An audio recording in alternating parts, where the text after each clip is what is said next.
juifs, et des chrétiens aussi, mais principalement des juifs, on verra pourquoi, dans les pays arabes et dans les pays musulmans.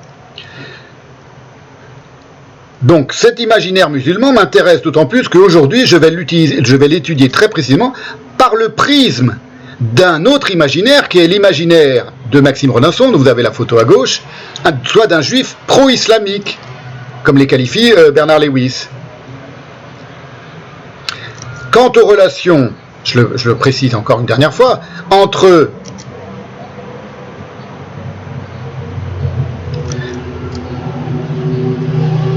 juifs et musulmans précédant le sionisme, ces relations, on vient assez d'en constater l'unilatéralité sous la forme d'une passion amoureuse de bien des juifs pour l'islam, laquelle ne fut jamais réciproque. Je l'ai dit, je le redis, je le répète, que ce soit bien clair. Il n'y a jamais eu de passion de l'islam et des musulmans et des intellectuels musulmans pour le judaïsme. Alors, je donnerai de tout cela plus de détails à propos de la notion de dima lors de la prochaine séance. Donc, Maxime Renasson, je vous mets sous les yeux une autre photo de lui que j'ai trouvée. Il est mort en 2004, je crois, si je me souviens bien.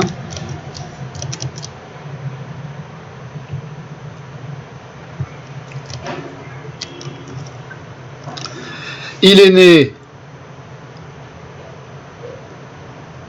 en 1915 et il est mort en 2004. Il est donc né avant-guerre, de parents russo-polonais, massacré à Auschwitz en 1943, alors que lui est protégé parce qu'il est en Syrie. Il fait ses études en Syrie, il est protégé par le mandat français en Syrie, ce qu'on appelait la Syrie-Palestine, où il est affecté en 1940. Donc lorsque ses parents sont massacrés parce qu'ils sont juifs, lui est protégé dans un pays arabe par le mandat français. Le destin tragique du peuple juif ne cessa jamais de tarauder Rodinson, sur un mode pour le moins problématique, et c'est en cela qui m'intéresse, et si j'utilise le mot problématique, c'est pas au hasard, c'est parce qu'il est l'auteur aussi, bien plus tardivement, d'un peuple juif ou problème juif.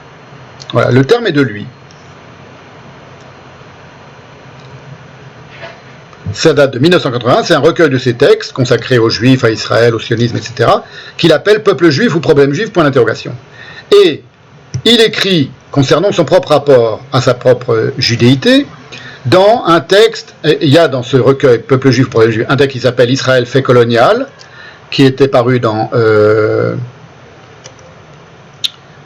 Les Temps modernes, si je me souviens bien, et 20 ans plus tard, il est revenu sur ce texte, qui lui avait suscité beaucoup de critiques de la part de certains juifs, où il évoque ce que signifie pour lui être juif. C'est très important parce qu'on va comprendre comme il est en empathie, dans une grande empathie à l'égard de Mahomet, dont témoigne sa biographie, et que cette empathie-là, elle fait fond sur sa non-empathie, pour le moins, avec le peuple juif. Ce qui est un cas qui est très différent, on va le voir aussi, de celui de Bernard Lewis. Alors c'est important de le souligner en introduction. Voilà ce qu'il écrivait donc dans Israël fait colonial 20 ans après, donc c'est une interview où il revient sur ce texte, c'était pour la revue Confluence, donc à l'été 1998, il revient sur ce texte de 68. Israël fait colonial.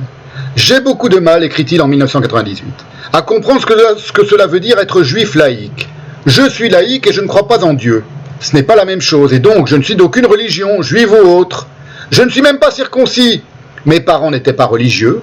Ma mère était encore un peu religieuse quand elle est arrivée à Paris en 1902, mais elle a vite perdu toute foi, et n'avait que dégoût pour le ghetto et les rabbins, connus dans son enfance, en Russie donc.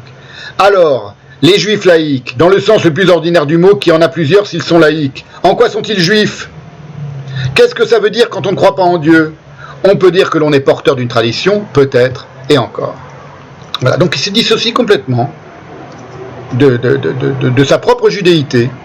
Il ne la renie pas, il s'en sépare, il s'y déclare étranger.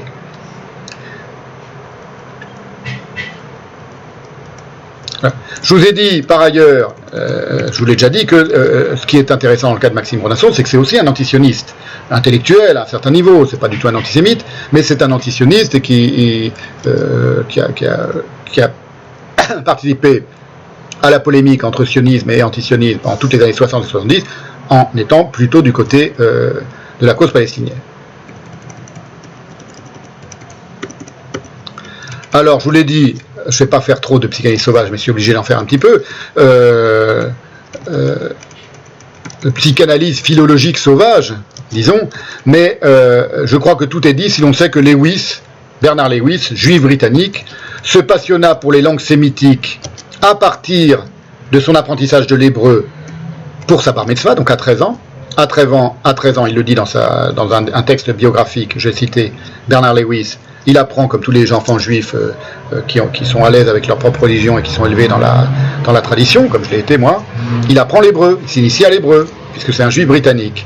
Et à partir de cette initiation pour l'hébreu, il s'est passionné pour toutes les langues étrangères qu'il a étudiées dans sa vie, il en a étudié de nombreuses, les langues sémitiques, tandis que Rodinson, au contraire, a fait le parcours inverse, c'est-à-dire qu'il est issu d'une famille juive russe, athée et antisioniste, et universaliste et communiste, et dont les parents furent déportés à Auschwitz, donc enfance plutôt malheureuse, jeunesse plutôt malheureuse et rapport à sa judéité plutôt tragique. Il s'est passionné en autodidacte d'abord pour l'espéranto, c'est-à-dire un fatras artificiel à niaise prétention universaliste, c'est une sous-langue, l'espéranto, qui n'a aucun intérêt.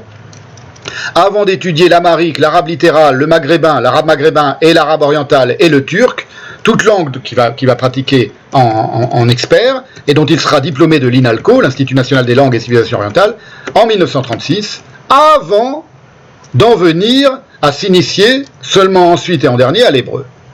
Je ne sais pas à quel niveau il s'est initié à l'hébreu, mais quand on écrit, on nomme le Dieu juif, quand on fait les citations de la Bible, et qu'on impose le surnom Yahvé à propos du Dieu juif, c'est qu'on n'a pas été très loin dans son hébreu, ou en tout cas on n'a pas eu une grande proximité avec la langue hébraïque. Voilà ce qu'écrit Lewis pour raconter son propre rapport à l'islam, son amour de l'islam, comment est né son amour de la civilisation des langues arabes et islamiques et musulmanes, et son amour de la civilisation musulmane. Il le raconte dans l'introduction du Quarto Islam, justement, donc l'introduction qui était inédite avant cette apparition. Et voilà ce qu'il écrit, Bernard Lewis. Là on voit la différence avec Rodin. C'est important parce que ce sont des divergences fondatrices dans le rapport à l'islam. On s'en fout de leur rapport au judaïsme, chacun a le rapport qu'il veut avec sa propre judaïsme. Mais là, comme je parle aujourd'hui en particulier de la manière d'envisager l'islam par deux juifs orientalistes célèbres et respectables et respectés, c'est important de voir d'où vient leur divergence de considération de l'islam. Voilà ce qu'écrit Bernard Lewis. Vers l'âge de 11 ou 12 ans, est-ce que je peux vous trouver oui, je vais vous trouver une photo de Bernard Lewis, une belle photo parce qu'il y en a beaucoup. Vers l'âge, donc, écrit Bernard Lewis, de 11 ou 12 ans. Comme la plupart des enfants juifs, je reçus des rudiments d'hébreu, ou plus exactement d'alphabet hébreu, pour me permettre de réciter les prières en certaines occasions. Habituellement, on n'en exigeait pas davantage, et c'est d'ailleurs tout ce qui était proposé.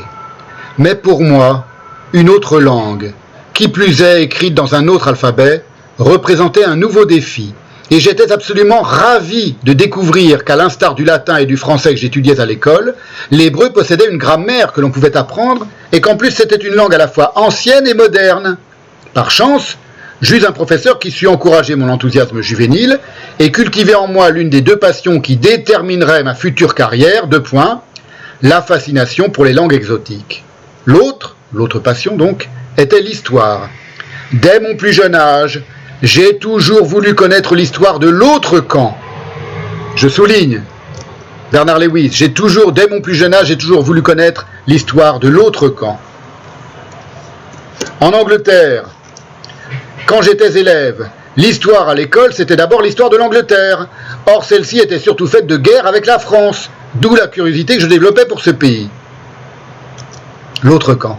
Quelque temps plus tard, mes manuels d'histoire, écrits un peu plus loin, notamment les chapitres consacrés aux croisades et à la question d'Orient, allaient me confronter au même genre d'interrogation. Là encore, ma bar mitzvah marqua un tournant. Comme presque tous les garçons juifs accédant à leur majorité religieuse, je reçus des cadeaux. C'est vrai, c'est exactement moi, c'est ce qui m'est arrivé, c'est que j'ai reçu une édition de la Torah, du Pentateuque, avec la traduction en araméen et en français traduite du commentaire de Rashi. à 13 ans, comme lui à 13 ans, va recevoir le cadeau qu'il dit. Et c'était évidemment peut-être une influence majeure dans ma direction pour la pensée juive. À 13 ans, je ne l'ai pas lu à 13 ans, j'ai attendu d'avoir 20 ans pour le lire, je l'ai mis dans ma bibliothèque, c'était une belle édition, je crois que j'ai déjà montré dans ce séminaire, d'une couverture en cuir qui m'a été offerte par une tante, une sœur de mon père, comme cadeau de bar mitzvah, voilà. Pour vous dire que ce sont des choses qui viennent de petits événements biographiques tout à fait intimes et qui ont des déflagrations majeures dans le déploiement d'une pensée et d'un intellect.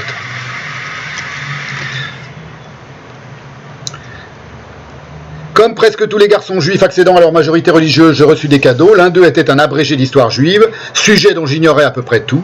Dévoré de curiosité, je me mis aussitôt à sa lecture et me trouvais transporté dans des lieux aussi captivants et exotiques que la Cordoue mauresque, la Bagdad des califes, l'Istanbul des Ottomans. Telle fut, à n'en pas douter, une autre étape dans ce chemin qui allait me conduire vers l'orientalisme. Voilà, là on a l'origine même de la passion et de la génialité de Bernard Lewis par un rapport apaisé, amoureux, heureux, joyeux à son propre judaïsme. Voilà, ce qui n'est pas du tout le cas, évidemment, de Rodinson. Alors, évidemment, il ne s'agit pas de mettre en rivalité deux orientalistes, qui d'ailleurs se lisaient et se respectaient l'un et l'autre, même si le génial Lewis, ne serait-ce que par son immense notoriété internationale, est incontestablement d'une stature plus prestigieuse dans ce domaine que Rodinson, plus limité par sa conception dite marxiste de l'islam. C'est comme ça qu'il se définissait, c'est comme ça que Lewis l'évoque, par exemple, lorsque dans ses bibliographies, il évoque Rodinson. C'est une conception, c'est pas du tout péjoratif, hein, c'était Rodinson lui-même qui le reconnaissait, une lecture marxiste de l'islam, qui est évidemment pas celle de Lewis. Il s'agit de confronter à une expertise, celle de Lewis, non moins érudite, mais bien plus équilibrée, sobre et nuancée, un positionnement idéologique, celui de Rodinson. Je vous remets la photo des deux là, comme ça, c'est important. Quand je parle d'eux, quand je les compare.